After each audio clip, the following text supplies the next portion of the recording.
start the recording. So we're going to be recording this presentation. Anyway, if you could just go around the room, say your name and your organization, that would be great. And please speak loud.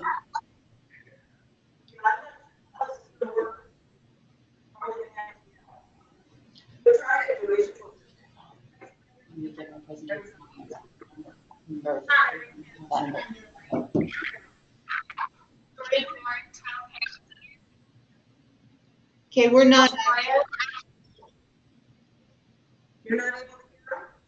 Yeah, we're not able to hear. Hear me? Yes, kinda. Kinda. There, I could just now. Well, yeah, now I'm sitting in with my face in the laptop. Okay, so how about if everybody says their name and organization, and Margaret, you can just repeat for us. That would be great. We need to get a microphone for on that end. Yeah. I'll have a voice leader from U of A. Sean Everett. Claudia really is. He's coming. Claudia Garcia's coming. I was just seeing for a minute. Jordan Bourne from Child Parent Center. Danielle Goya from Head Start Child Parent. We have Evelyn Whitman from U of A Cooperative Extension Coaching County. We have Agnes. We have U of A College of Public Health. We have Vera Landers. United. We have Mr. George Debenhoff from the Governor's Council on Aging Network. Okay. Lincoln Barnett, he's our Pima County van driver. And then we have a person joining us today, Melissa Izada. Close, sorry. And she's from U of A College of Public Health, right? Yes. Okay. Oh, and Dr. Cole is here somewhere. Where'd she go? Dr. Cole is our contact dentist, and she's here. Cool. And so could those who are on the phone also introduce themselves, please? Hi, this is Jennifer Dangermon with Native American Connections. Hi, Jennifer.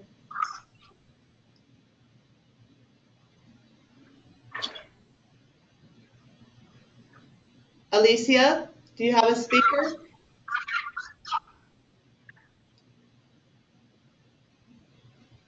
Okay, so we also have Alicia Villa and Tina Johnson on the call, but it doesn't look like they have microphones. So that's everyone. So Jordan, I'm going to go ahead and make you guys the presenters so that you can give your presentation on the start.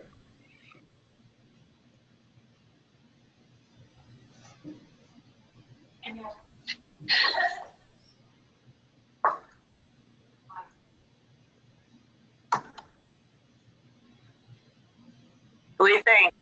We had it.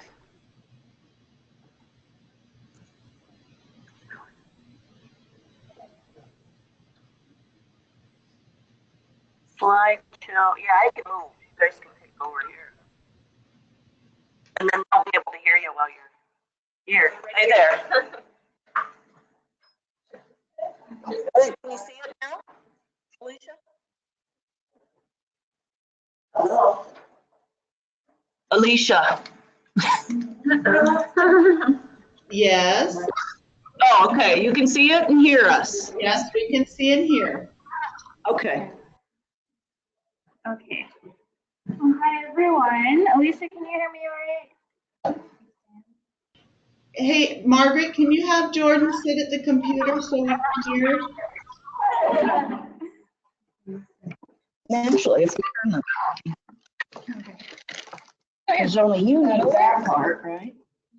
Okay. Sure. Okay, well, I'm Jordan. This is Danielle Tafoya. We're doing the member spotlight today. We're with Child Parent Centers Head Start. So for those of you who aren't really familiar with Head Start, I just wanted to give a little bit of background. We're a federal program that promotes school readiness from children ages birth to 5. Low-income families is our target population. Head Start provides programs provide a learning environment that support language and literacy, cognition and general knowledge, physical development and health, social and emotional development, and approaches to learning. So a lot of people think of Head Start as it's a preschool program. We're all about kindergarten readiness, but we're so much more than just a preschool program. So Child Parent Centers specifically, we're the largest provider of Head Start and early Head Start services in Southern Arizona. That's not quite big enough, but I just kind of wanted to give you all a good little visual of the centers that we have. We have 43 centers and they're spread out all across Southern Arizona. We're in Pima, Cochise County, Santa Cruz County, Graham and Greenlee County. And our furthest center to the west is Ajo. We have a center out there, all the way to Duncan over by New Mexico. So we cover all the area down here. We have a lot of centers. Is that just you guys just cover that, but there's more? There is, yes. There's other grantees across the state. Yeah. So we have 43 centers total, about 2,400 children that we serve. So we're a pretty big grantee, one of the biggest, I believe, in Arizona. So we really pride ourselves at CPC on our multidisciplinary team approach. Our organization and educational development department likes to use the three-legged stool model. We have our education department, which focuses on the school readiness piece, on getting the kids ready for kinder. We have family and community partnerships, which houses mental health, disabilities, and then our other child care partnership grant. So we do have early Head Start services that are now being provided through a new grant that we received with home providers. So that's something new, but we have services that cover for the whole family. It's not just for the child. And then we're in health and nutrition services. And so we're that third leg on the stool.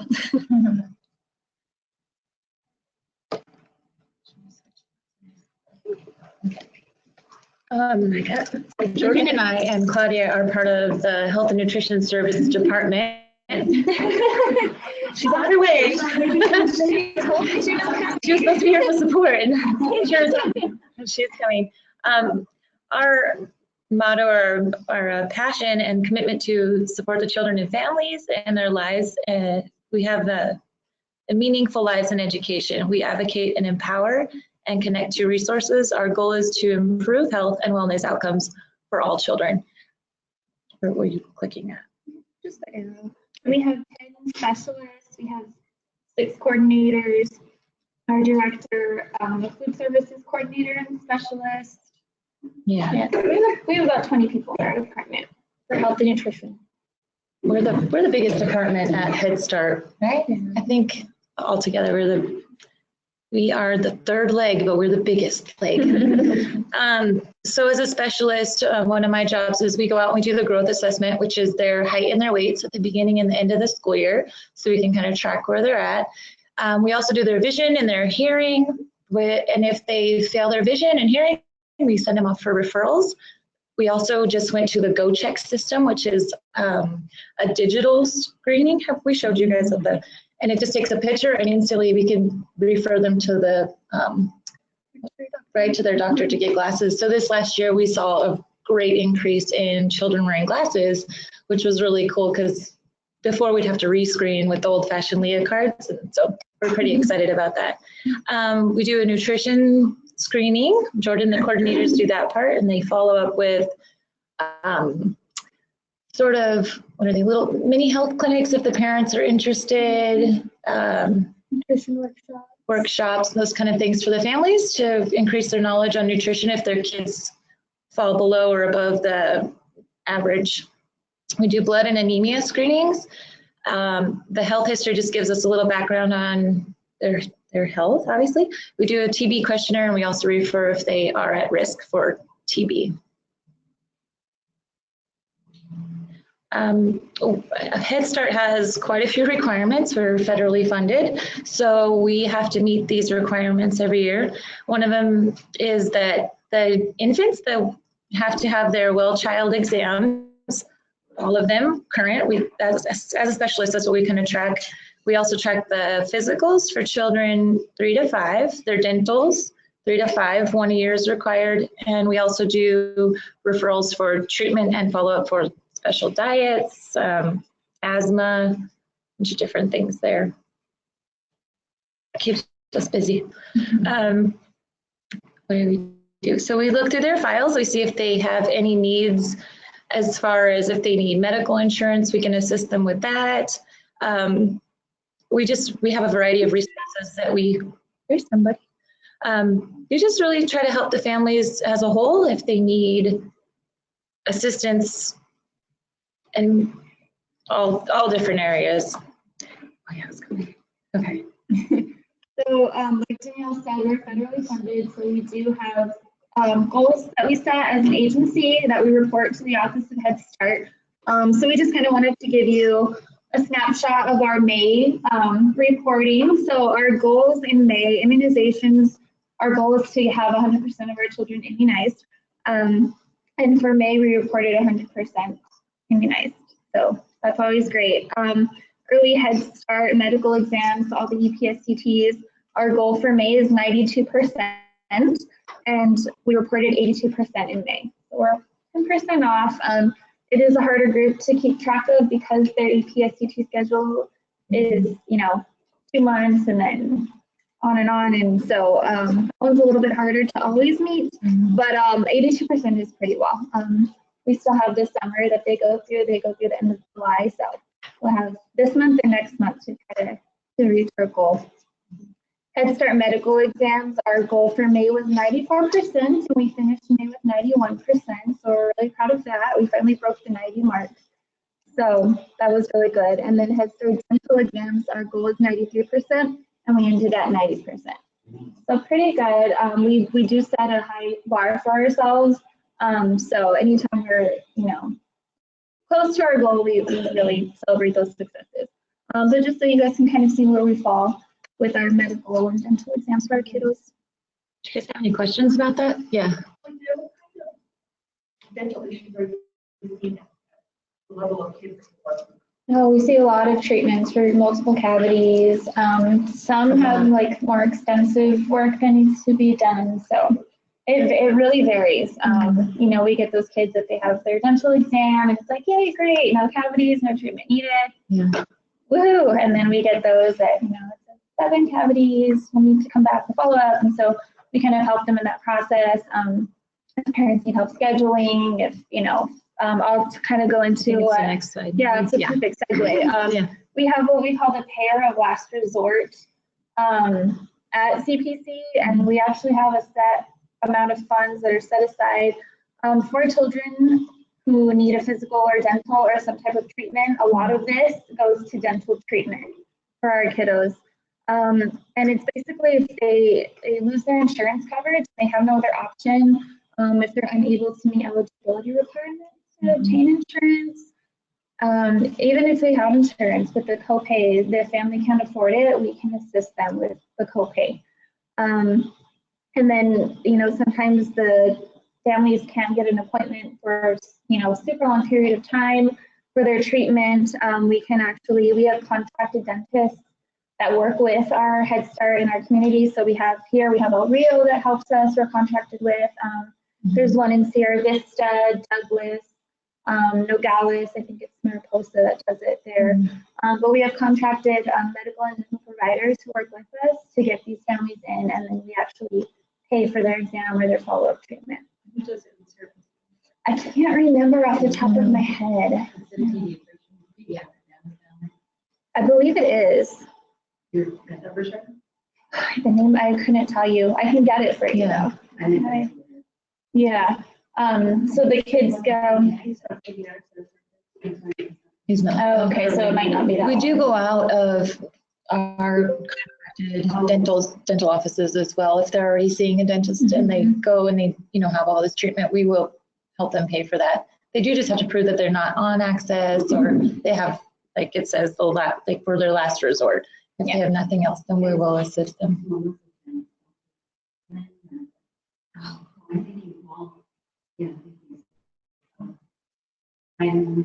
Is Arena there? Yes. Yeah.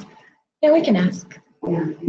But we do have them. Yeah. They're all over, our towns that we cover. And then if for some reason, even sometimes that issue happens where they can't be seen like State Sierra Vista for a while, we'll ask the family, can you come to Tucson to El Rio and we can get it here faster? Or we try to work with the family and try to get the follow-ups and treatments done within that school year, because that's our kind of like our stickler, like it has to be done within the school year.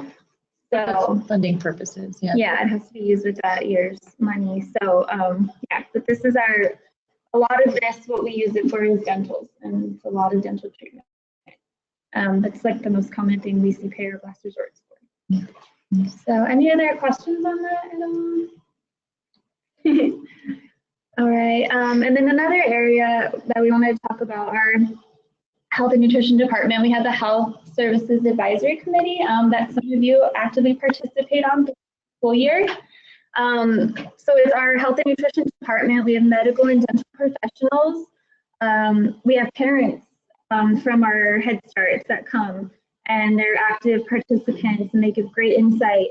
And then other community members, like we have a community member from United Healthcare. I can't remember what she, so we have different community members, different professionals that come in, and we just kind of discuss what problems we're having, kind of what events are going on within the different communities. And then parents kind of bring what from the center, what they're doing, what they're seeing there. And we kind of brainstorm, problem solve, and try to make a really good experience for them. And relationship with providers and community members.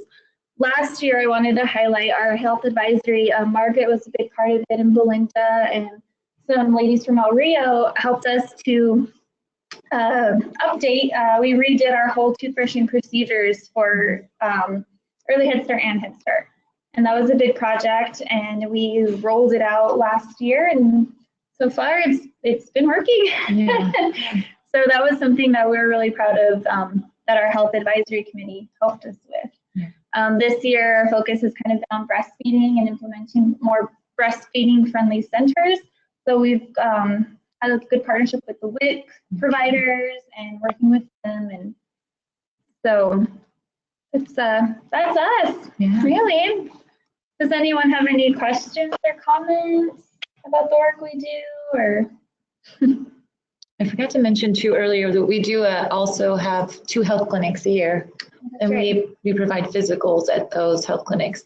We would love to do dentals, but we don't have anyone that comes out for dentals to the clinic, so that would be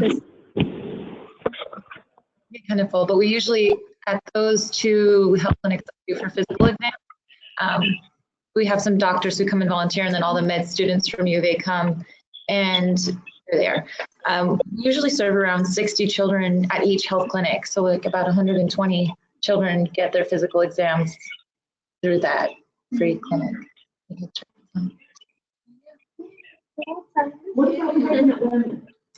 They're part of early Head Start, yes. So we do see, we have few pregnant women in our program. We're trying to increase our numbers, but we do provide services to them. So they have a family educator that goes out to their house, and they use the Partners for Health curriculum.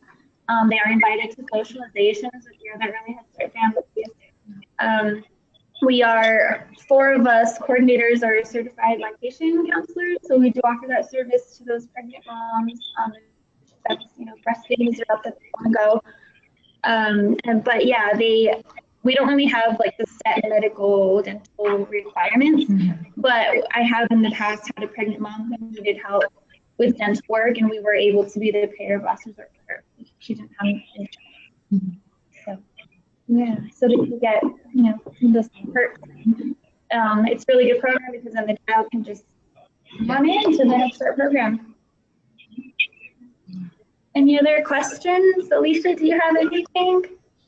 No, but thank you all for that wonderful presentation. Really appreciate it. Learned a lot. All right. How do I close this? Margaret. Yeah, I think I took it from you.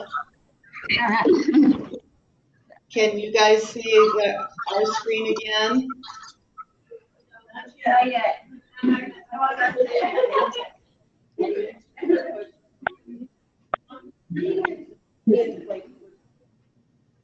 I think I have to close theirs to get yours to show on my screen.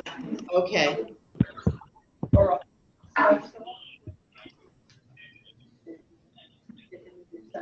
All right, now we can see the agenda.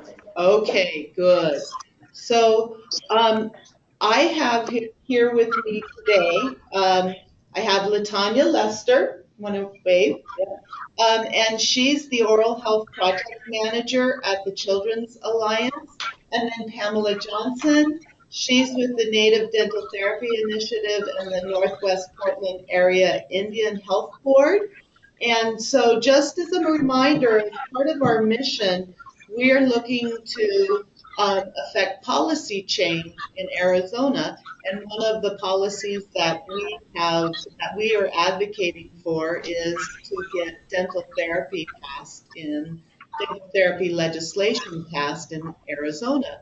And so that's why I'm here today in Seattle with these lovely ladies who are going to share their experience with us in getting their recent legislation passed.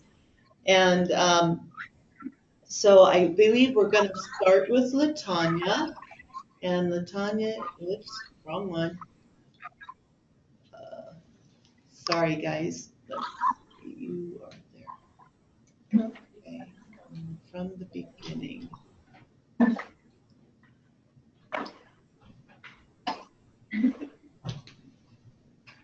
Okay, and that's going to just kind of be in the way.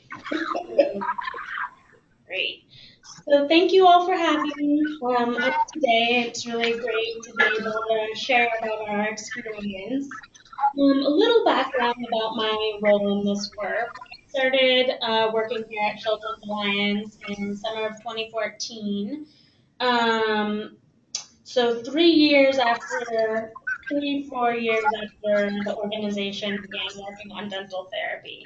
So over that time, I've been familiar with the issue, but I actually didn't move into this role as oral health project manager until last year. So there will likely be some questions about things that took place before my time. Luckily, Pam was actually here at Children's Alliance earlier, so she might have some of the answers, and then we can always get back to you later if there's questions that need further information.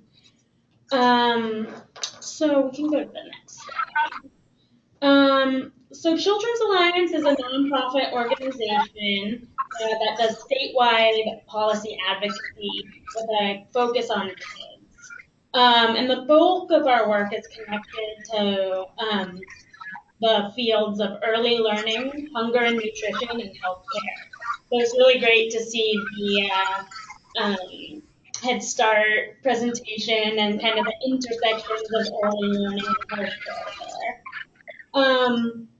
So our vision as an organization is that all of Washington's children will have what they need to grow up to be the people they dream of becoming. And when we are considering a policy proposal, we ask ourselves two questions. Is it good for kids, and is it good for racial equity? And then there's a series of other questions, but those are the primary ones that we ask ourselves starting off. The next slide. So Children's Alliance started hearing about dental therapy during a time when we were starting to shift our focus from health coverage to health outcomes in late 2010. we had just achieved the major victory of helping pass the Cover All Kids law, which ensured that kids in Washington, regardless of income or immigration status, would have access to health insurance. So dental therapy stood out to us as a policy proposal because of the model's implications for improving racial equity. We aim to uplift policies driven by communities. So the fact that dental therapy was brought to the U.S. by tribes and was being driven by tribes was really well aligned with our approach to policy advocacy. Particularly for our health team, the model's emphasis on creating a pathway for community members to become healthcare professionals who would then serve their communities was significant. There's a lot of evidence that shows that health outcomes are improved when providers reflect the patients they serve. It was also helpful that dental therapy had practitioner support, so there were supportive dentists, hygienists, and dental therapists in Alaska and Minnesota who could help shape policy using their experience on the ground and that lens too. So that was helpful. Next slide. So when Children's Alliance began this work, we met with and worked with tribes and tribal organizations to develop dental therapy policies in our campaign approach. We also met with the Washington State Dental Hygienists Association and the Washington State Dental Association early on. The hygienists became part of the coalition and have been very active members of the campaign. The Dental Association has been the single opposing force to dental therapy in Washington. And over the years, we've learned a lot about the influence they hold in the legislature and their legislative strategies. Just a side note, dental therapy was first introduced to the Washington State Legislature in legislative session, which starts in January of 2011. Yeah. So next slide.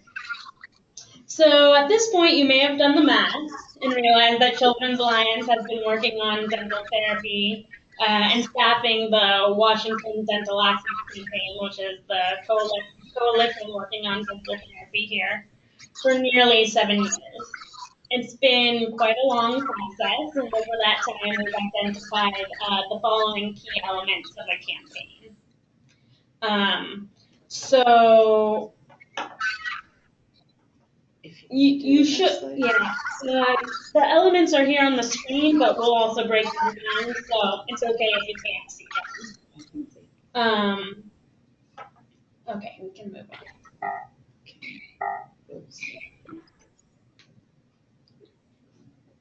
Is that the one you want next? No, Did I go to? So one of the main recommendations was that you conduct an in-depth assessment of the access issues that impact your state or area, and make sure that you hear directly from those who experience the most significant barriers to care and the most severe negative oral health outcomes. So some potential questions to ask are, is there an issue around access to culturally appropriate care? What's the access like for people living in rural areas? What are cost and insurance barriers? Insufficient number of providers, is that an issue? Transportation availability, are there long wait times and wait lists? And then also, every space is different, and this is not a comprehensive list, so there might be many other things you would look at in your assessment. Yes. No. So when we first started doing this work, we asked our members. Children's Alliance is a membership-based organization, so we have members across the state.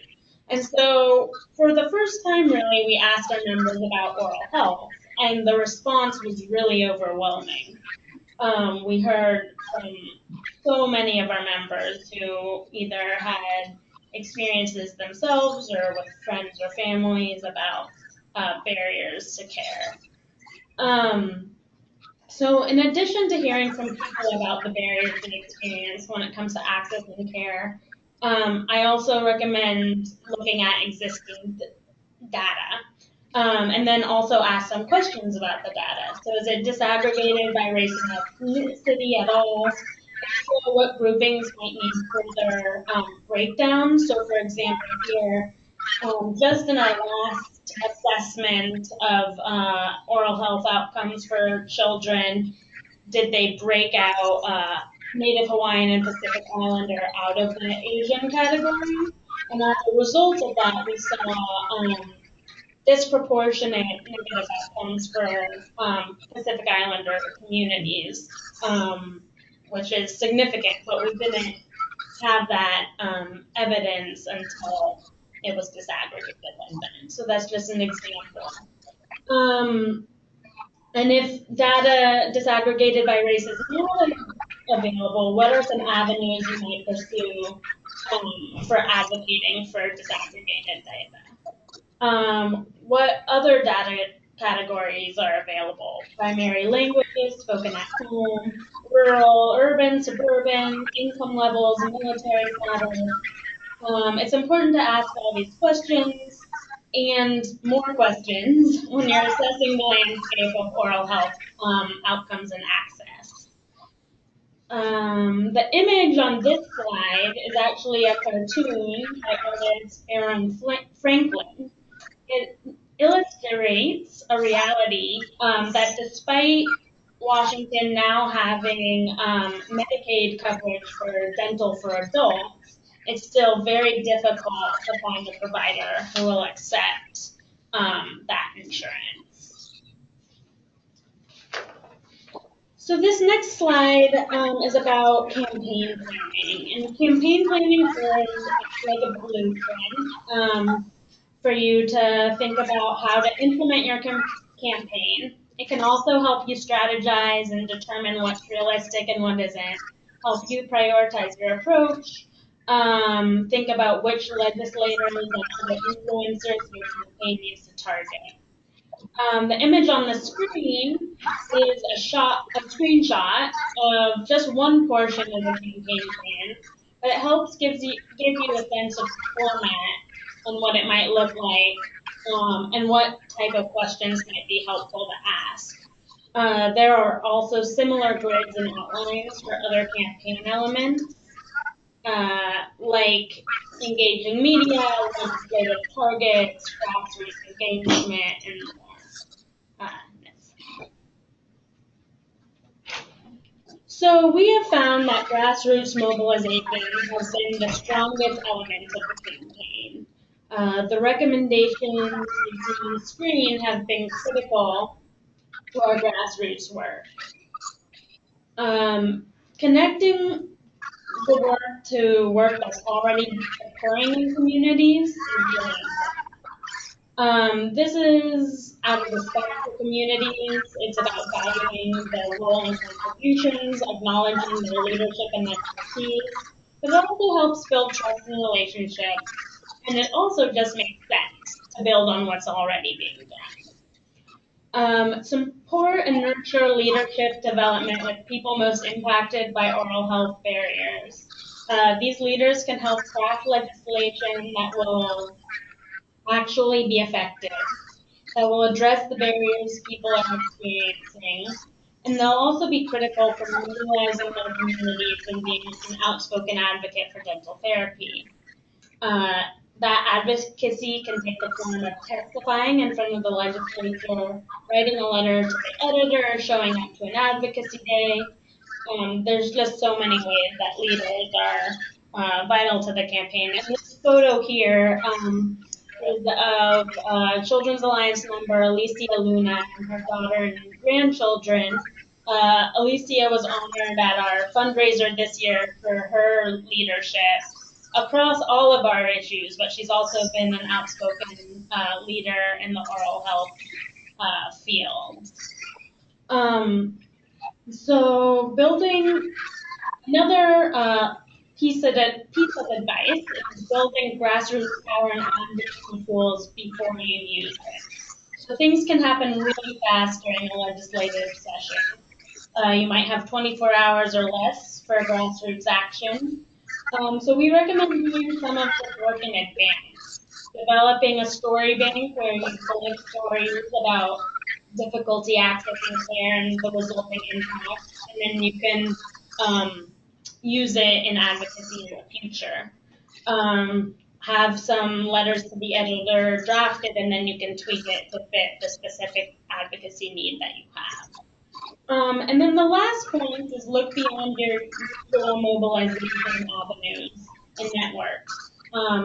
When the Washington Dental Access Campaign hooked up with MoveOn.org to do an online petition, it expanded our reach far beyond our membership.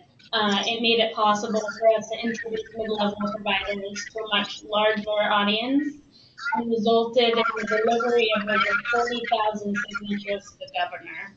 And just a side note, Pam was a leader of that effort. Oh, 5,000? Oh, I totally misinterpreted. That was 5,000 signatures. It was still a lot. So it was still a lot. And Pam was a real leader on that. And the next slide actually is a video clip of some of our members delivering those signatures to the governor. Okay, let me see. I don't see how I can make it big. Do you think I would have done?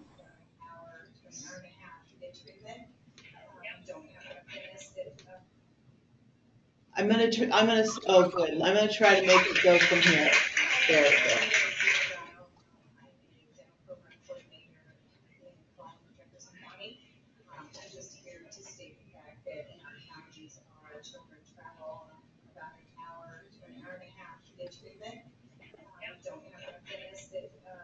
Take the Medicaid to provide care for these children.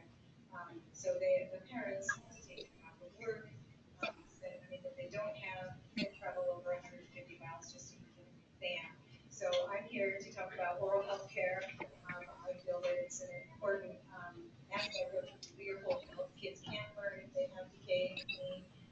So I'm here to advocate for oral health in the state, and I hope that we can ask for your support as bill comes across your desk. And also, I'm very sad to see how it flies. I think we are a winning team, and I'd like to see your support. Thank you very much.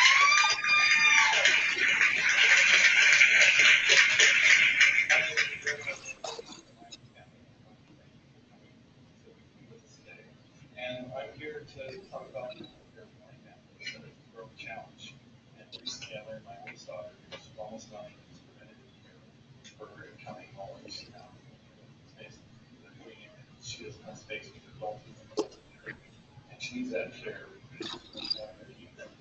And with me, my family has working care, that's an option for her. And on that note, people across the state as for the type.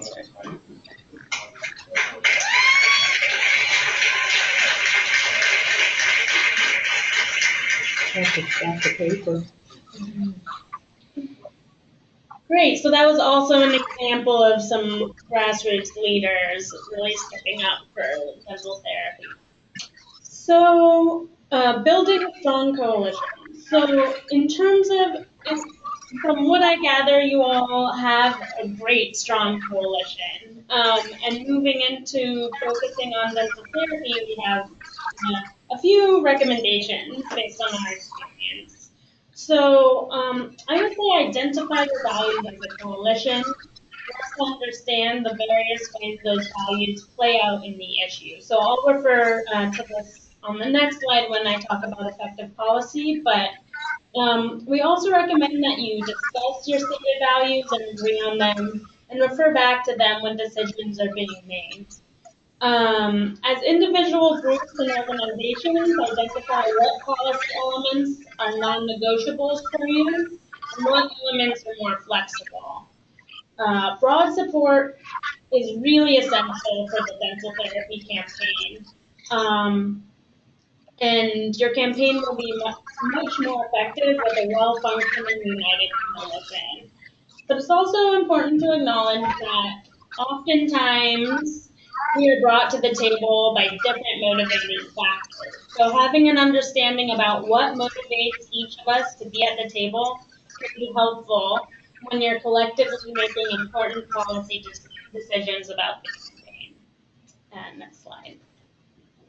So going back to being grounded in your values and understanding how they play out in the oral health field and dental therapy policy, I encourage you to think about the following. If you value an education model that's accessible to everyone, what does it look like as a policy for dental therapy? If care closer to home, even for those who live in the most remote or underserved part of the states, is important, what do you need supervision to look like in your bill?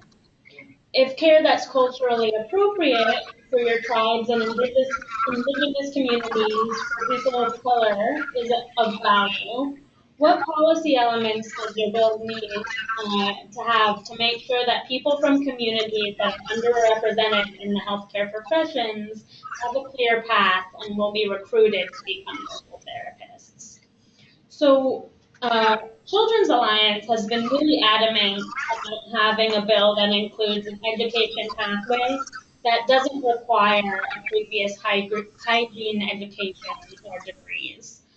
So our bill currently says that the education pathway for dental therapists will meet the CODA accreditation standards, which includes a rigorous 3 academic years, which can be condensed into 2 calendar years.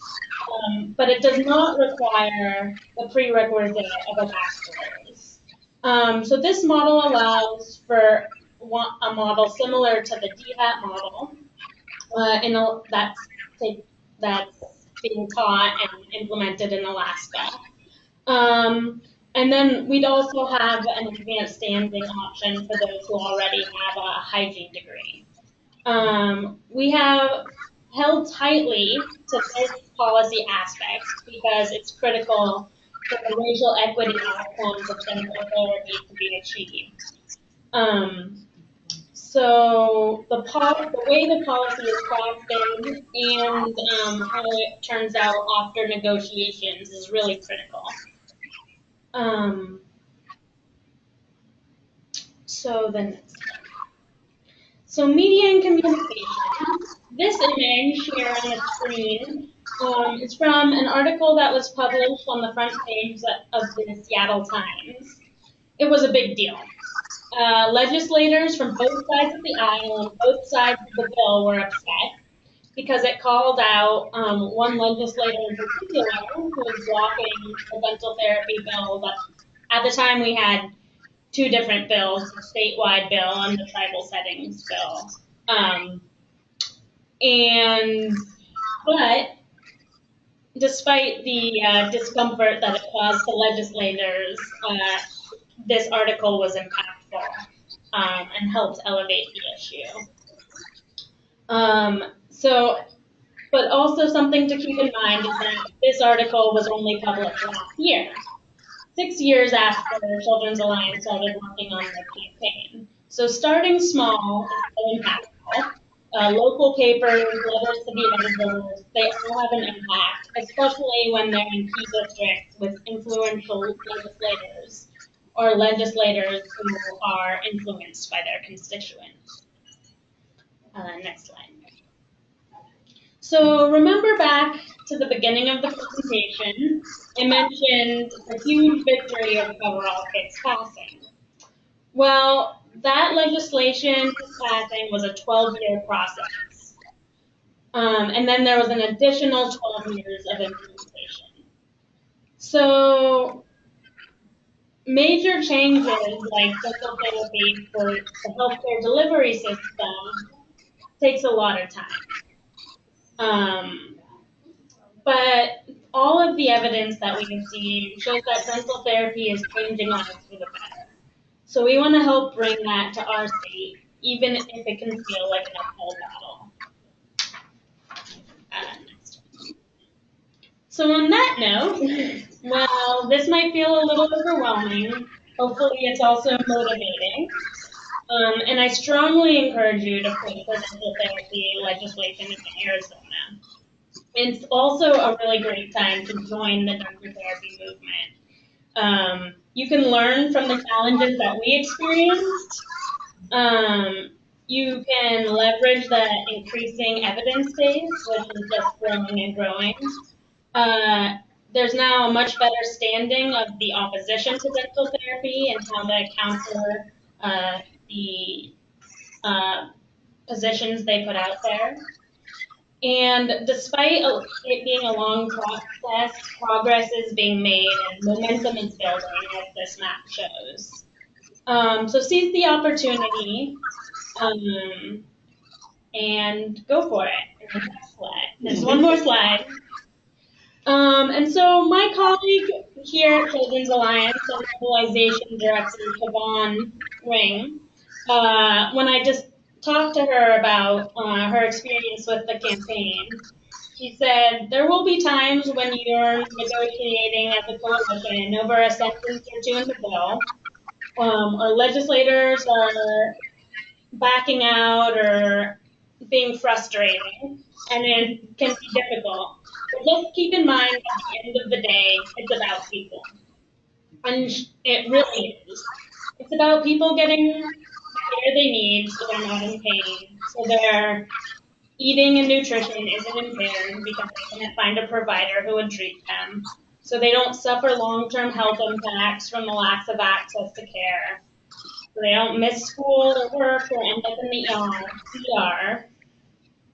So hold on to those people, yourself, your family members, neighbors, or people you've worked with as you move into this work, and it seems like many of you are directly connected to people who are impacted. So that's it. Thank you, Litonya. Very much. Does anyone have any questions?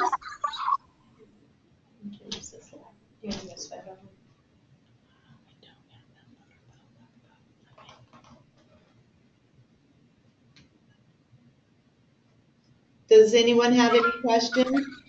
And are you guys hearing a lot of feedback?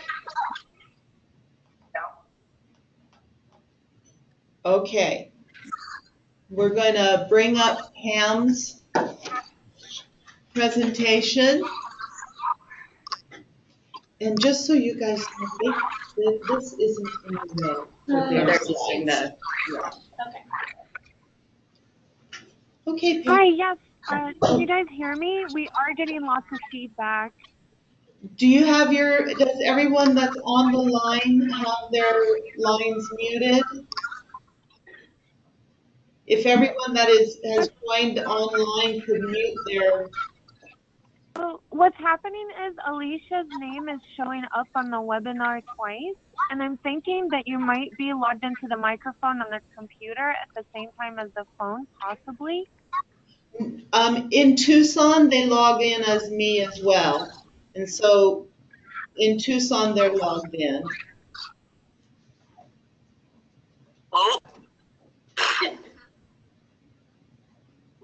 What was that, Margaret?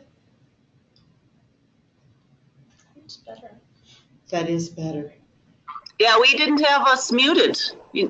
So if you're muted, can you still hear us? Yes. Okay, please mute your end. That's great. Thank you. And then when we have the questions and answers, we'll unmute, okay?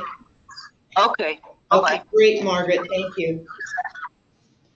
All right, are we ready to go? I think we are. All right.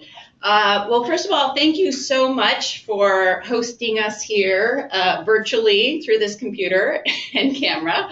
My name's Pam Johnson, and I am with the Northwest Portland Area Indian Health Board, and we're a nonprofit organization that works with the 43 federally recognized tribes in Idaho, Washington, and Oregon on disease prevention, health promotion, and policy advocacy. My project is the Native Dental Therapy Initiative, and so we're working with tribes in our area who choose to have dental therapy as part of their dental team, figure out how they can actually make that work. So I've been there for 2 years, and before that, I worked here at the Children's Alliance on the Washington Dental Access Campaign, trying to get statewide legislation passed. Oh, sorry. We just need to click on there. Okay. So our story in Washington really has to start in Alaska. So I want to spend a few minutes giving you a little history and context about how the Alaska program started and some of its major successes. Pretty much everything that we've done in the Portland area has really looked back towards our neighbors to the north, because they've been so incredibly successful in getting this program up and running and off of the ground. And at this point, 10, 15 years into that project, they're actually seeing oral health outcomes that are reflective of all the work that they've been put in. So about 15 years ago, the Alaska Native communities decided to take a new approach to the oral health problems facing their communities. And if you look at this list of needs on the screen right now, they're going to look very familiar.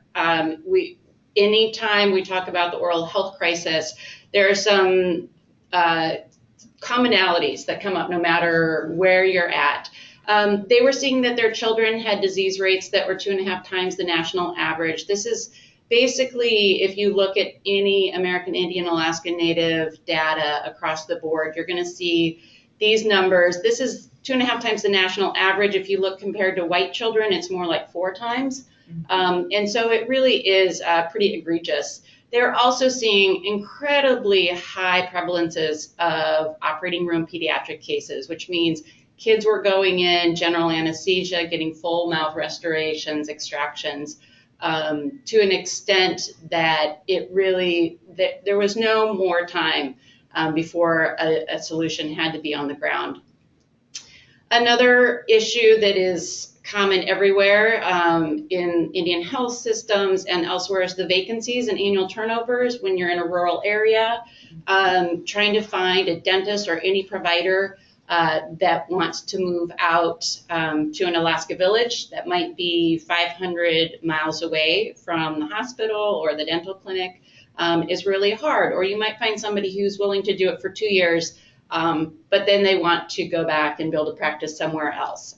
Again, this is something you see all over the United States in trying to get residents to stay, or getting somebody who thinks they want to live out on the coast of Oregon and then realize that's really not for them and they want to go back to the city. So they had high vacancies and annual turnovers with their providers.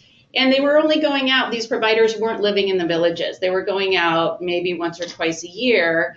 And while it wasn't as extreme as maybe 50 years ago, where a dentist would come in once every 2 years, pull teeth, and then leave, it wasn't a whole lot better than that. So really, when you're not getting much care, if you've got something wrong, one of the first things they do is they pull your teeth. So when we've talked to people in tribal communities anywhere, you hear about stories of, well, we just got in line, they'd pull us out of school once a year, everybody would get in line, and you would listen to people scream as they got their teeth pulled, and you just had to sit there and wait in line until it was your turn.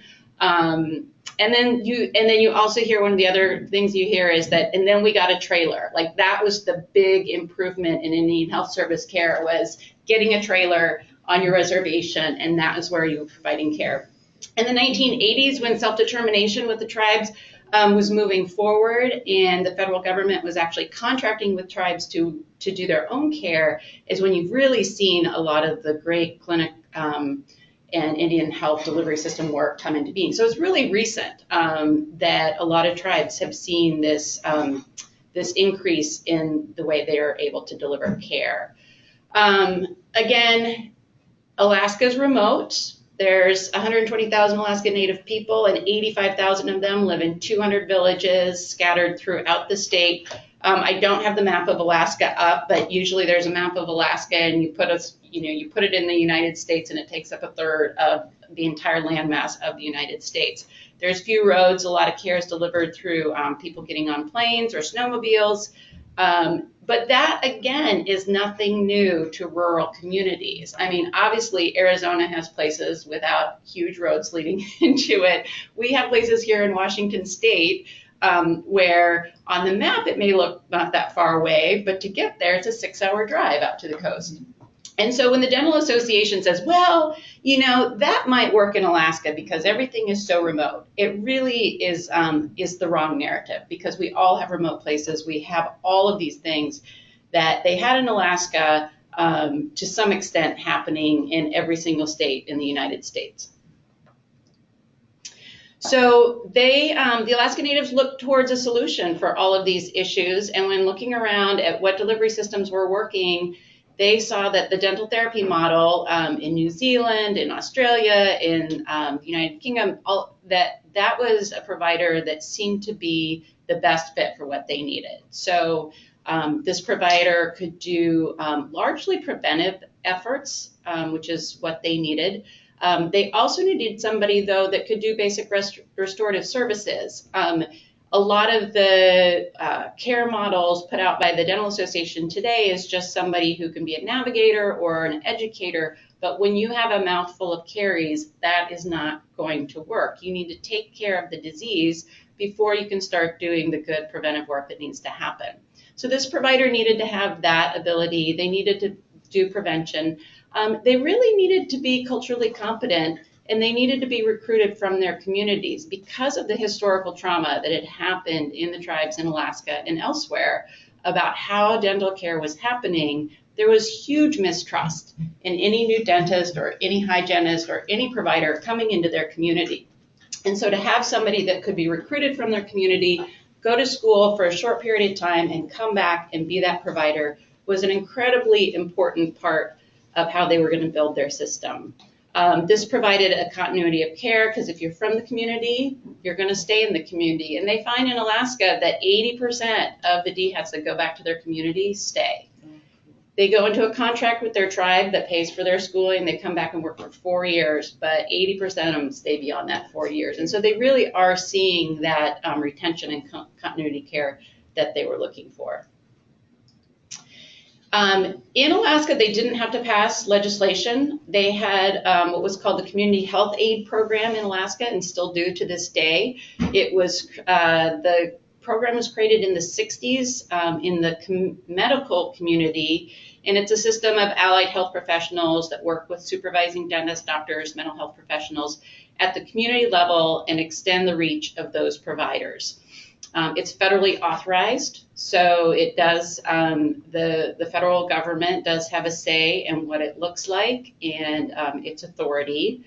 And it's been incredibly successful in Alaska. They have, like I said, community health aides, which are medical, behavioral health aides, which is the newest program, and then the dental health aides, which were introduced in, their first class came back in 2007, I believe.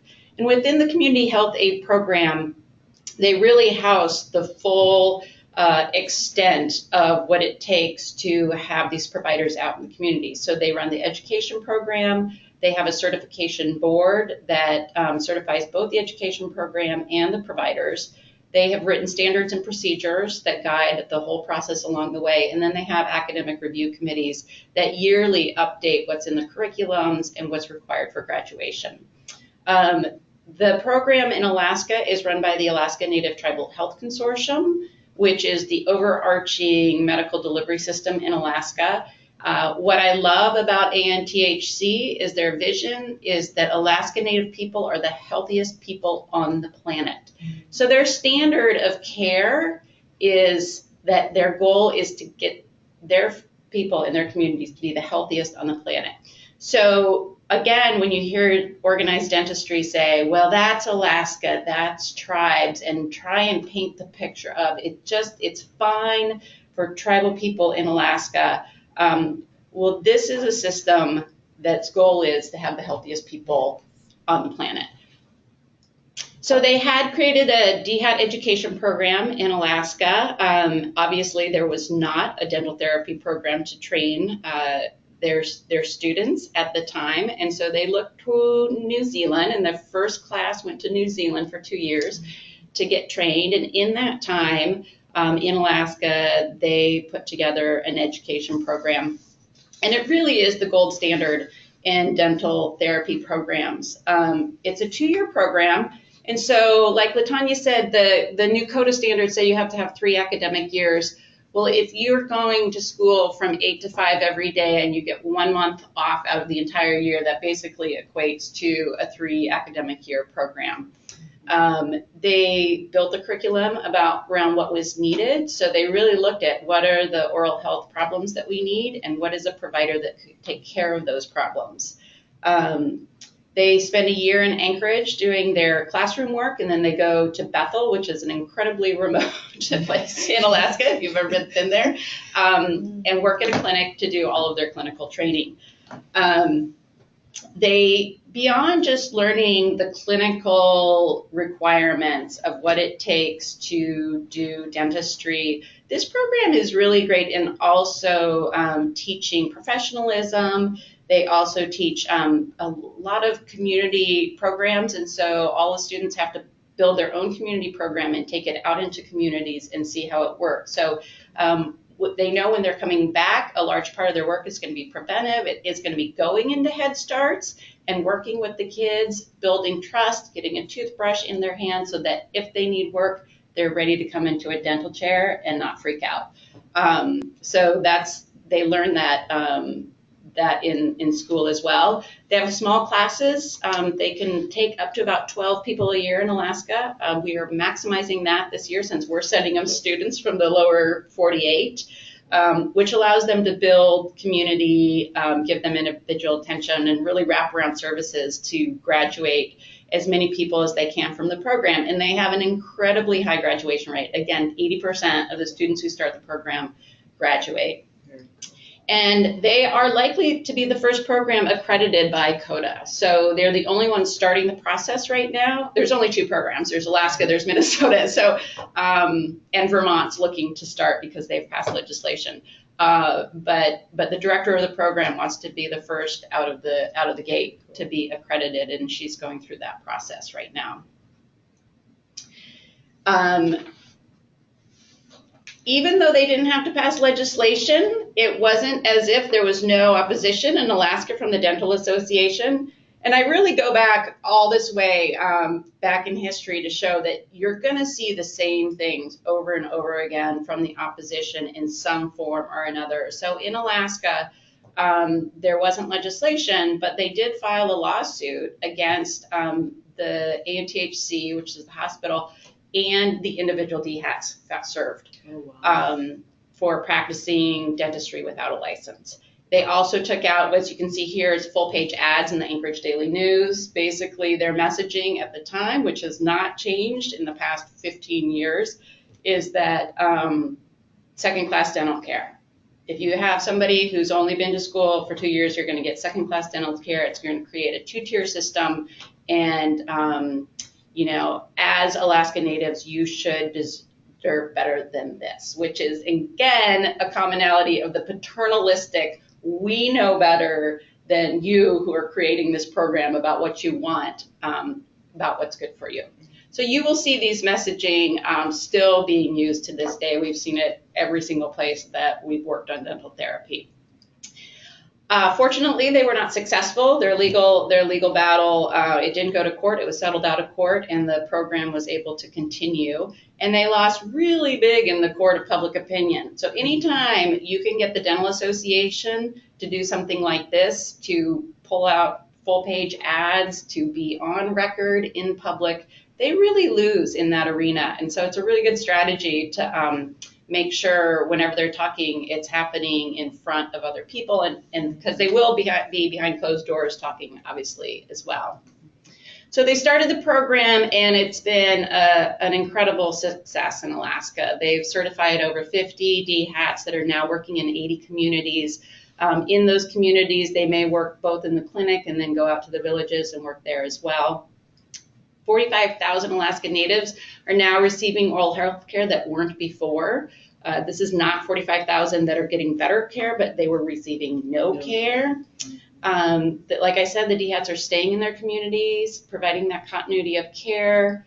And what they're finding is that when you have DHATs on the team or dental therapists on the team, that frees up the dentist to do much higher level care. So whereas before they might have had to send from a regional clinic, might have sent all of their root canals into Anchorage, those dentists are not doing the routine fillings, et cetera, and can do some of that care right there in the regional hubs. And then I'm not able to share this research today, but there is a new paper coming out, some research by a public health professor at the University of Washington that looked at villages in the YK Peninsula, showing that villages that had a DHAT are having much better oral health outcomes than those that don't have. And one of the most exciting numbers to come out of that is around the forefront teeth extractions and the general anesthesia and kids having to go in for full mouth restorations. It's down by 300% in villages that have a DHAT. That's awesome. So, I mean, when you think about people and why we're doing this, and think about kids not having to go into surgery, that's pretty exciting news. And we've had great research about access and about all of the parts of the program, but now they've finally been around long enough that we have actual oral health outcome data. That paper should be out anywhere in the next day to 6 months. We're waiting. We're all waiting. They've presented the data at a conference, so some of this data is out there, but until it's actually in a paper, we're not really putting it out there too much. But you'll hear about it when it's out there, because it's very exciting news. All right, so moving on from Alaska. So if it's so successful in Alaska and it's federally authorized, why aren't tribes doing it in the lower 48? Well, in 2010, the Indian Healthcare Improvement Act was passed as part of the ACA, and in it, they did allow for CHAP expansion into the lower 48. The Dental Association, not being satisfied with their efforts in Alaska since they lost, decided this is where they were going to meddle next. And they were able to get this clause into the Indian Healthcare Improvement Act, which basically says if the Secretary decides to expand the community health aid program in the lower 48, it shall exclude dental health aid therapists from services covered under the program. It shall not apply in the case of an election made by an Indian tribe or tribal organization located in a state in which the use of a dental health aid therapist services or mid-level dental provider is authorized under state law. So what this set up was a really unusual circumstance where the government-to-government relationship that tribes have with the federal government was kicked into the states. And so now tribes, on a state-by-state basis, were going to have to try and pass legislation, which turns the entire government-to-government relationship upside down. And, this section has never been tried in court, but there's many people who believe that it would not stand up if it went to court because of that. But in effect, what it did is mean that tribes, if they want a DHAT in their state, they have to try and pass legislation, or that was the idea at the time.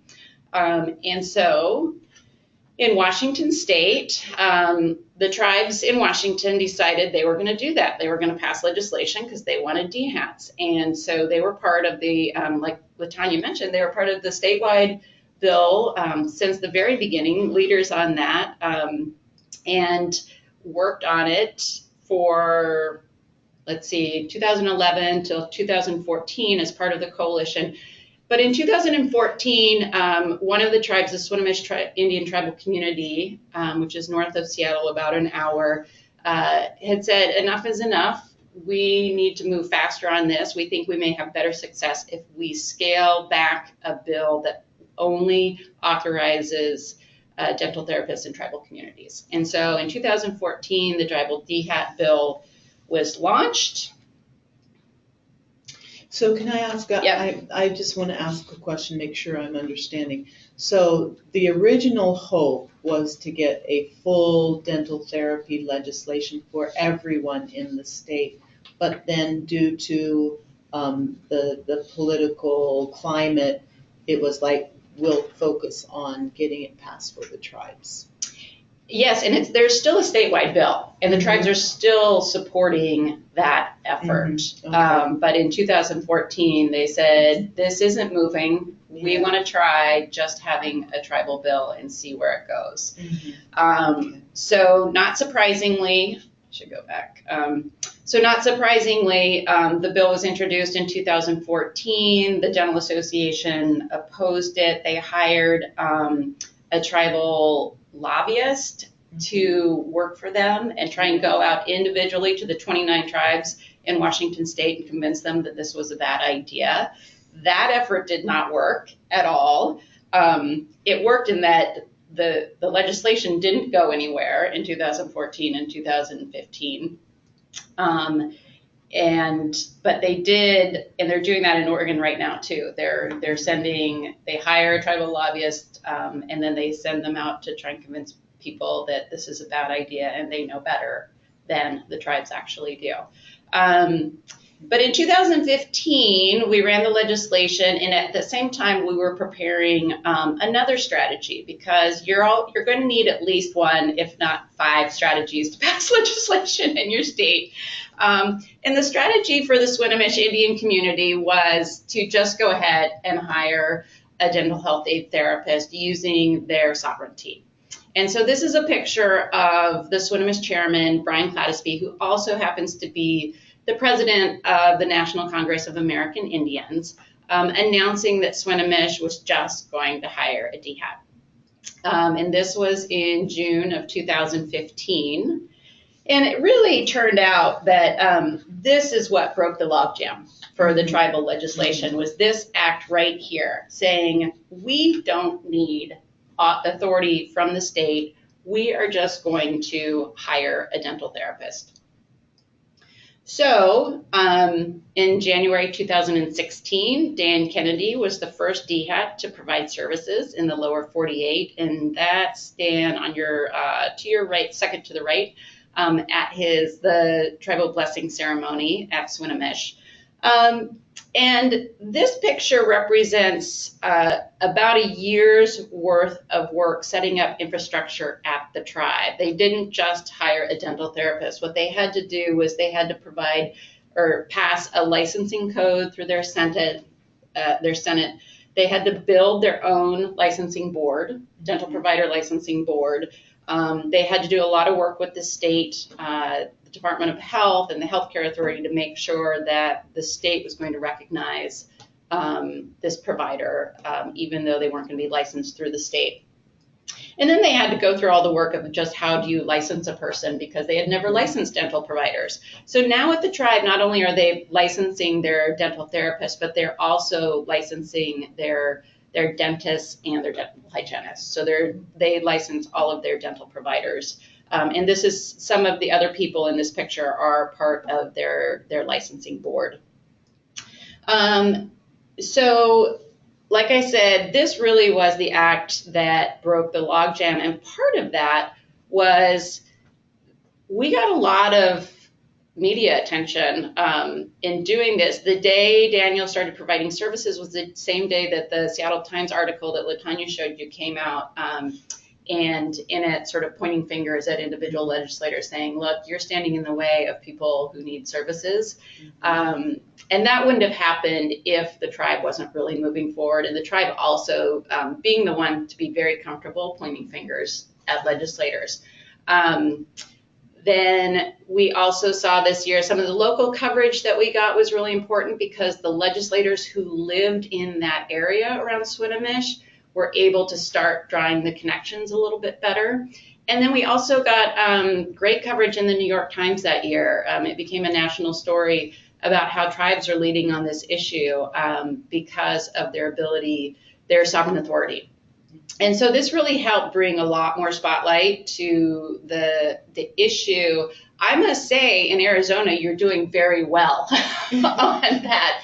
To have the Goldwater report come out and get all of the attention that it did, that made me feel really very excited about your campaign and about the fact that it is very public. There's a spotlight on it, and that work did not happen till really late in our campaign.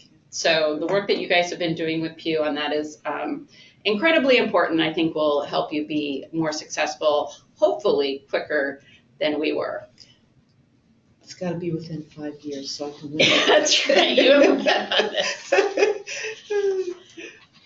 So anyway, so we entered into the 2016 session feeling very excited, like we were going to get this passed in 2016. Some of the things that we did in the interim that year, besides having a DHAT start, was really work with our tribes. There were some tribes that were from the beginning very excited about dental therapy, had been in Olympia and working on this. A lot of tribes supportive, but not so much.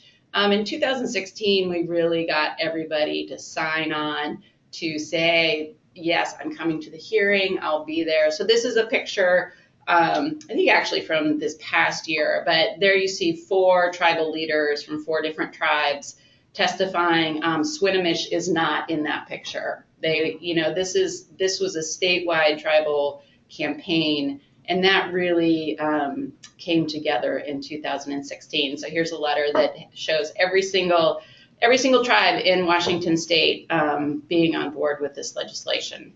And the actual letter did have all the logos. That's marvelous. That's wonderful. Yeah. And one question you may be asking is, okay, well, if there's sovereign authority, why in the world did you go back to the legislature to get authority from the state to have a DHAT? Well, there's a couple of reasons. One is that not all the tribes in Washington State have the resources that Swinomish had to put together a licensing board and pass licensing legislation and do that all in-house. And so, in fact, some of the least resourced tribes are the ones that need this care the most. And so they needed another pathway besides doing it themselves. And the second reason is just because Swinomish has a dental therapist doesn't mean they're getting reimbursed from the Indian Health Service for those services. Because of that restriction in the Indian Health Care Improvement Act, it cut off that funding that they get from the federal government. And so what they wanted was to be able to bill Medicaid and have Medicaid reimbursement, which is where they get most of their reimbursements from, but also to use their scarce IHS dollars, which is why there was still a bill in the legislature. 2016, we got further that year. We got it through the House onto the floor of the House. We had the votes, we believed, and the Democratic Speaker of the House decided he didn't want to pass the bill, and it didn't come up for a vote. So we ended 2016 not in the place that we wanted to. But in the interim, again, we decided this is where most of the work happens, and you'll find this, like Litonya said, that very little can happen while legislative session is happening. I mean, you still have to run a campaign, but all of your work happens before that. And so our work that year was, again, to continue to have solidarity in the tribes and increase the amount of time they were going to be willing to spend in Olympia. The second big thing that we had is we had a functioning DHAT program in our state that we could take legislators to and show them on-site visits. And so we did that. All the key legislators that needed to see the program, we brought up all the key committee members and said, take a look around, ask Daniel any question you want to, ask the dentist any question you want to. And that really did make a difference in people feeling comfortable and seeing that, this unlicensed practitioner was not out there performing oral surgery in a garage, which we were accused of doing in Oregon yesterday, which is why I bring that up. So in 2017, this is sort of how it felt. Like, here's the signing of the tribal bill, and it felt like it happened that fast. A couple things happened also in 2016. The biggest one, besides all the work that we were doing, is that the Dental Association decided to become neutral on our bill.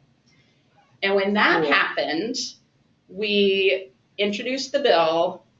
It passed unanimously out of the Senate. It passed 80 to 18 in the House. It was the very first bill passed by the legislature and the very first bill signed by the governor. So this was, this picture is like a month into legislative session. And so that was very exciting news. Should be noted that they still actively oppose the statewide. Yes, it was made very clear during this whole process that their support was only for the tribal bill. In fact, all the floor speeches were, we're willing to do this because of sovereignty, but we still oppose dental therapy. Mm-hmm. So it wasn't like this bill right now was moving the bar on dental therapy. We would have a hearing on our bill and all the legislators would be very friendly and we love it, this is great. And then the statewide bill would come up and all of a sudden they would turn around and roll their eyes and basically believe everything the Dental Association was saying. That doesn't mean that this is not going to lead to statewide legislation, because what we believe is once you have a functioning program on the ground that is producing results, people are going to say, why can't we have this in our communities? Why are you standing in the way of a very successful, common sense, proven program that we could have today if you went through it? So just quickly, what's in our bill, just so you know, it authorizes DHAT services under certain conditions, and it also has a pathway for Medicaid eligibility and state participation. It doesn't guarantee Medicaid, but it tells the state basically you need to work on getting Medicaid reimbursement. The key conditions is that the person is certified by a federally authorized CHAP certification board, so they could get trained in Alaska, or if we build a CHAP program in the Portland area, they could be authorized there, or through an Indian tribe that has adopted standards that meet or exceed the CHAP board standards, which the Swinomish tribe has done. The other key conditions, we call this political realities instead of calling it compromises, which is really what it is, glossing this a little bit, that we did have to make some compromises to keep the Dental Association in that place of neutrality. One is that the practice setting has to be within the reservation boundaries.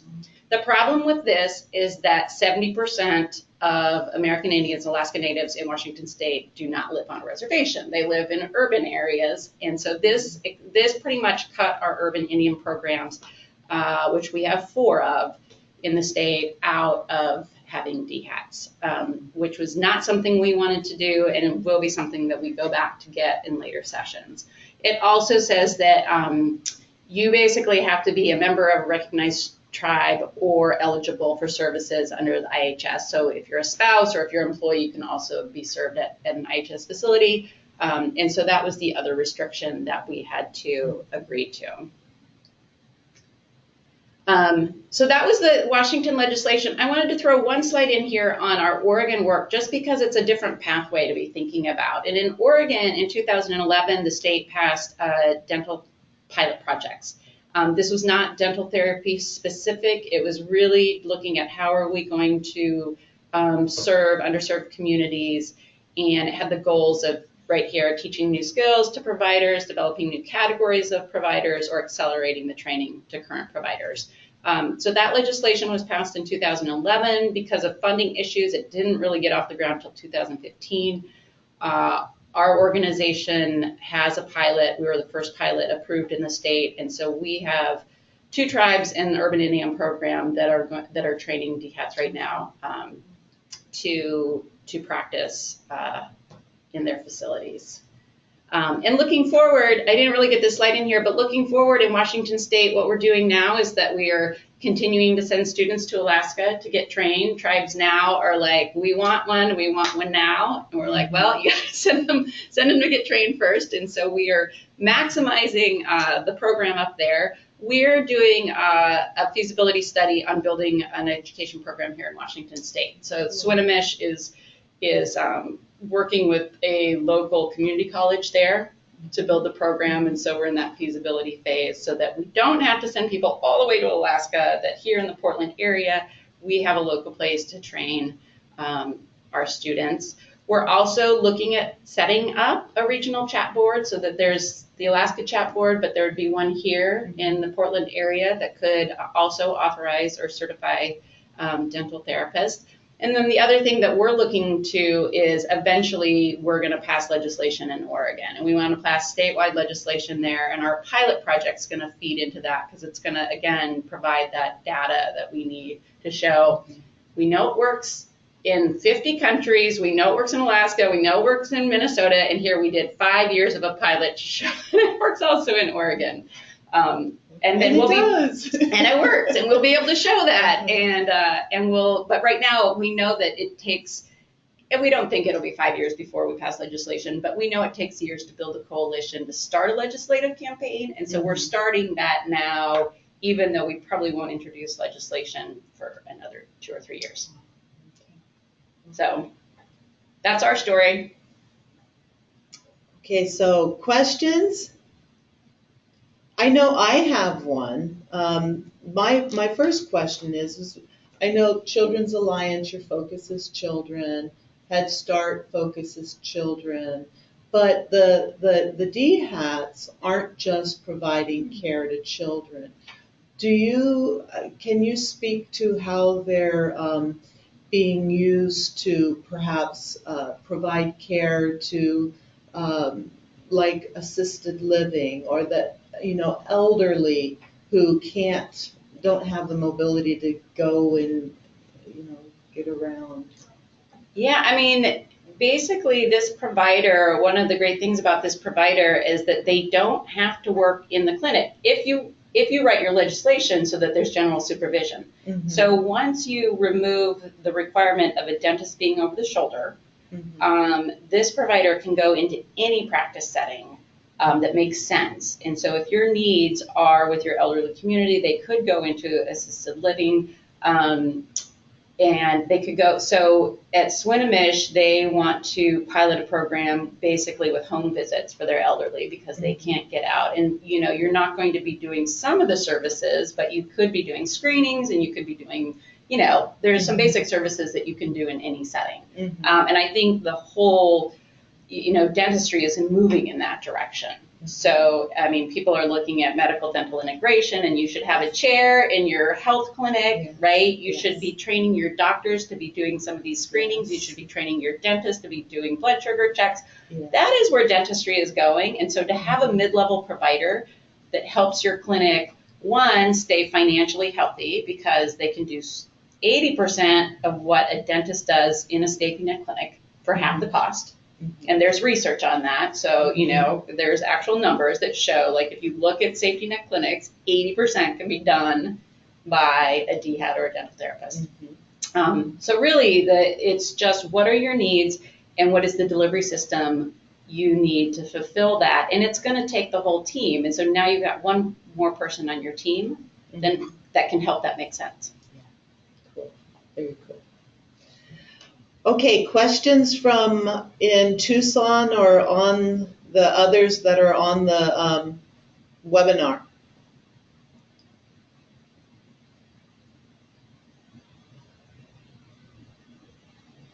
Could somebody say something so that I know you're still there?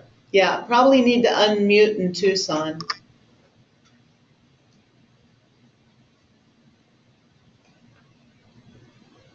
Okay, we have a question. Hello. Can you hear us? Yeah, now? Yes, we can. Okay, so the question is, do you know what the cost is for education for a dental therapist or a DHAT? I know what the cost is in Alaska, and what we pay, we give scholarships for our students, and it's about $70,000 a year. That covers everything. That covers their housing. It covers their, the tuition. It covers books. It covers a small living stipend. It is expensive. And so part of why we want to have a program in the lower 48 is we think we can reduce those costs a little bit. Alaska is really expensive to live in. And also they're small classes, like it's 12. So it just, so the community college that we're working with is sort of looking at those numbers right now. What size of class would you need? And because at a community college, you're not going to attract people if it's a $70,000 price tag. One of the most exciting things about the Alaska program in the past year is they transferred their affiliation. They used to be affiliated for their administrative side with the PA training program at the University of Washington. They're now affiliated with Illisabik Tribal College in Barrow, Alaska. And what this means is that they not only graduate with a certificate from the CHAP board, but they graduate with an Associate of Applied Science degree, and that's transferable. All their credits are transferable. They get financial aid support, so they can apply for financial aid from the college.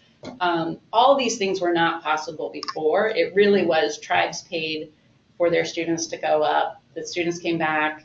They worked at their tribe for 4 years, and then stayed on. But the model is definitely changing. Even in Alaska, they are moving their clinical year to Anchorage, building a bigger clinic so that they can recoup some of their money through clinic services, right? And so that way they can lower tuition.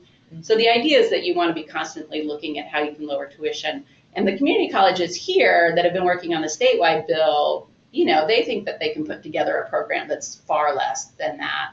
They have existing operatories and clinics and professors that don't have to travel to Alaska. There's also community colleges that are looking at distance learning. So in Oregon, when they were doing a feasibility study, they were really looking at distance learning and how you could cut costs that way as well. So there's a lot of work for some of those foundational classes that are which is what they do in Alaska. So for all the gen ed classes, it's all distance and online. But there's a whole coalition of community colleges working on dental therapy. And there's a new curriculum that just came out from an organization called Community Catalyst. They sort of put together a model curriculum for community colleges. Yes. So you might be familiar with that. And for those who are in Tucson, I did share that curriculum with Karen Tam already at the Pima Community College. Yeah. So, yes. Yeah. And our goal is to eventually be affiliated with the tribal colleges here, but our local tribal college doesn't have any capacity at this point. So the college that we're working with already has a dental assisting program. There's not any kind of health program at our local tribal college. And so while they get up to speed, we're hoping like in 10 years we can start moving into our program into a tribal college. Okay, that would be cool. Yeah. That'd be very cool. That's sort of ideal. Yeah. Other questions? This is Jennifer from Native American Connections. You said it was a 2-year program, right? So you're at $140,000. Yep. Okay. And my second question, do you currently have a wait list for the training program? Like are people from the community getting on board with wanting to do this as a career option? Yeah, so I should clarify, it's not our program. So it's the Alaska Native Tribal Consortium's program in Alaska that runs the education program. They have had anywhere, over the past 10 years, they've had anywhere from 4 to 10 students a year. So tribes and tribal clinics that have jumped on having dental therapists in their clinic and in their program send students almost every year. And it's for them a cost of healthcare. And this year there is a waiting list simply because we in the Portland area are sending so many students up to them. This year we have a student starting from the Coeur d'Alene tribe in Idaho. We have 2 students from Swinomish. We have 2 students from Lummi, which is another Washington tribe. We have a student from Kalispell, which is a Washington tribe. We have 1 student from the Urban Indian Program in Oregon. And so now that we have passed legislation in Washington State, tribes are like, we've got students, we're ready to go. And so we're sort of maximizing their capacity in Alaska. And we will, I think the Portland area is there's a lot of interest. And the tribes see it not only, the biggest reason to do this is you want to improve your oral health outcomes, but there are so many secondary improvements that can come from having people in your community have a living wage job, of coming back and being a role model, of being in your community 100% of the time and not just coming in and out. And the tribes get that. Like, that's what they want. And so that's why they have been leaders on this issue, because it makes so much sense for them. So could you speak to how are the tribes identifying and recruiting their DHATs? There is not sort of one, there is no book.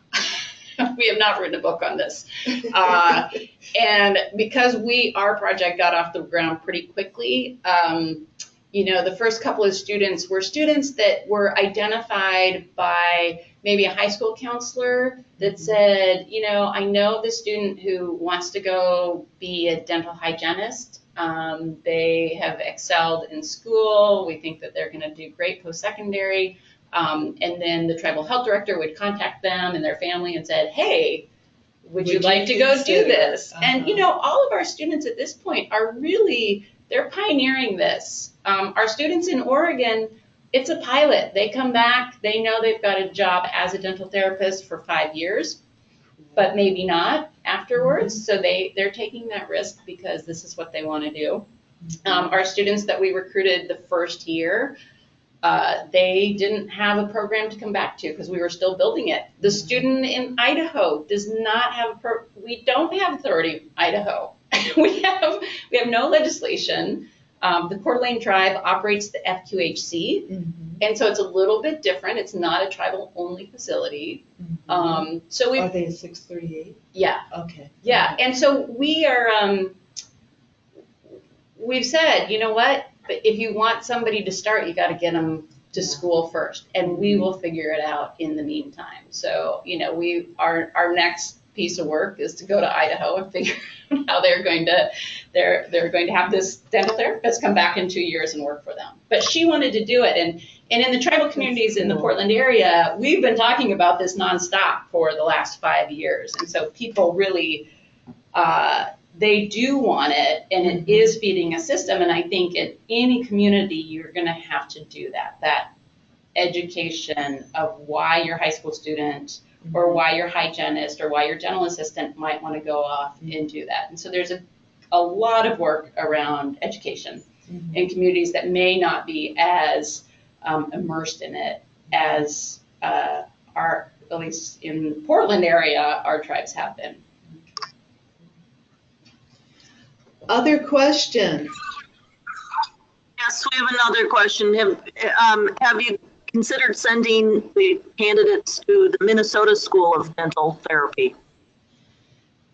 No, not at all. We have a very different philosophy about education than they put together in Minnesota. In Minnesota, basically they've been increasing the number of years it takes to get through dental therapy. And so at this point, you end up with a bachelor's degree or a master's degree to be an advanced dental therapist. And that is just not something philosophically we can get behind, because we know that you can get this training in a much shorter period of time.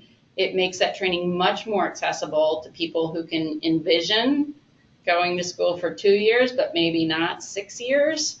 Financially, it's for the tribes, having that outlay of cost is for 2 years instead of 6 years. And really, the program teaches those students everything they need to know. They don't teach a lot of extras, but they do teach them everything they need to know. And so we really appreciate that model. That said, policy-wise, I think what states are really moving to is not putting in their legislation the number of years or what's actually happening at that education program, but just saying it needs to be CODA accredited. And we think that the Alaska program is going to be the first one out the door accredited. In our Washington legislation, though, we also had a pathway. For example, for the next 2 years, while that program is going through the accreditation process, we wanted to make sure that our DHATs could have a pathway to licensure if the bill passed here. And so that was very important to keep in our bill, so that you weren't going to have these dental therapists who came back who were trained in Alaska. Maybe, somebody got a job and they wanted to work for a community health center as a dental therapist, and they weren't licensed. So what does that pathway look like? We wanted to make sure that there was a pathway. But it gets a little complicated, but we think with CODA it's going to get a lot less complicated, because the big fights over, do you have to be a hygienist? Do you have to have 6 years and a master's degree? All goes out the window if all you say in your legislation is it has to be CODA accredited.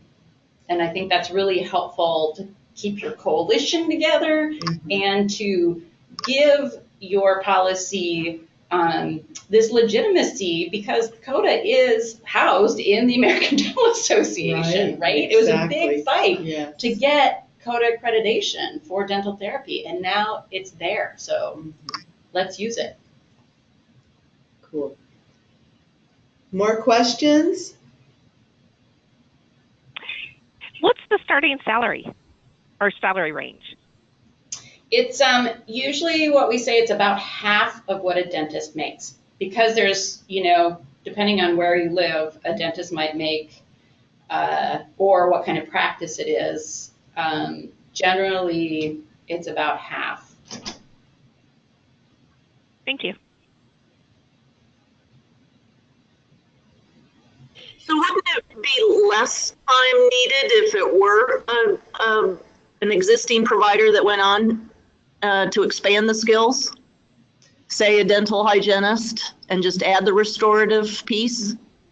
We don't know that yet, because CODA has not looked at a program that's looking at advanced standing. And so we're not sure what that's going to translate into as far as do they have to go back and take a bunch of courses or not. And in Minnesota, I'm not sure. I think if you come in and you already have a hygienist degree and you already have a bachelor's degree, which many hygienists don't, right? Like then you have to go back. So yes, you can come in with advanced standing and then have fewer years that you're really looking at it. Which again, if you just go with sort of this model of CODA accredited, it allows for all these different pathways. It allows for a post-secondary pathway, somebody just graduating high school, or a dental assistant that hasn't been to college. And it allows for a pathway that you're a hygienist, you just need to learn a few more skills. You come in with advanced standing, and then you have your restorative and whatever else, right? So really thinking through what is the most flexible way to pass legislation so that you have all these pathways is pretty smart. Yeah. And so staying focused on that CODA accredited school. Right. Instead of saying you have to be a hygienist and you have to have 4 years of college and right, like we've moved away from even talking. We used to say, oh, the 2-year model, oh, the 4-year model, or like Minnesota and the Alaska, and really now CODA gives us ability to just say if you've graduated from an accredited program, you're good to go because CODA has already said you have the skills and the competencies you need to be a dental therapist. And I can really see how important that would be if you're really trying to recruit candidates from within the communities that need the DHATs the most. Because like you said, the whole having to have a 4-year degree right there could be no can do. But 2 years and being in a different community for 2 years is and because at least in my mind the fear is always that that individual leaves the community, and if they're gone from their own community for 4 to 6 years, the likelihood of them just of them staying in the community where they've been trained rather than going back to the community that they came from, it just goes way up. And if you look at who's practicing dental therapy in Minnesota, I mean, dental therapy in Minnesota is very successful. We are glad that program exists. We have different philosophies around the education. If you look at the demographics who are dental therapists in Minnesota, they look almost exactly like the demographics of who are dental hygienists in Minnesota. Yeah. So that is one piece to keep in mind, is that they are not as successful in recruiting from communities. They really are continuing that, like, here's what this provider looks like, and it may not be the provider that looks like the patients. Right. And that's really important for Arizona to consider. Yeah. Because less than 0.1% of dentists are American Indian Alaska Native. Other thoughts and questions?